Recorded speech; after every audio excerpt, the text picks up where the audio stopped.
Peter, how does an overall client experience affect case acquisition?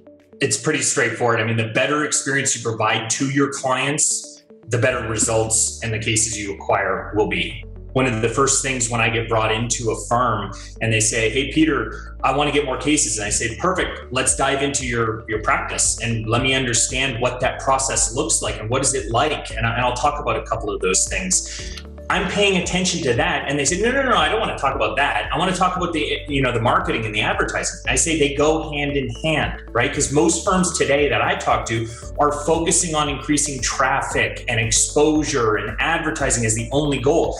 Although that's of critical importance to sign the cases, you have to get them, to the door before they walk in the door. It's not the only area to pay attention to. Focusing on conversion being an equal component to that traffic and exposure is going to improve your brand. It's going to improve the reviews that you have and your word of mouth referrals. The beauty of word of mouth referrals, you don't pay for them like you do with advertising, right? And it's how you're regarded. So there's a couple key areas that I at least look at. Improving your overall experience online. These people are coming online, they're looking for answers. Typically, if they're going to be your ideal client, they're going to be injured or part of the family that is injured. So showing them that you can be trusted, there's that human element, right? That you care about their well-being. They're not just, hey, thank you for calling, what's the nature of your case? There's feeling behind it. They care, right? They're not just there to put their time clock in and then they're done with the day. They're actually there because they want to make the person feel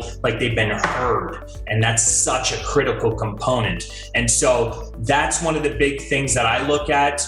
Again, another thing to pay attention to, the attention span of an individual today going online looking for representation is less than 2 seconds. So a couple factors. If the content on your website is so generic or so, statistically based, or there's filler content or jargon, most content today on legal websites, I don't know if you guys have gone on your websites recently and you read it, it is such a far cry of what you would actually verbally say in a consultation.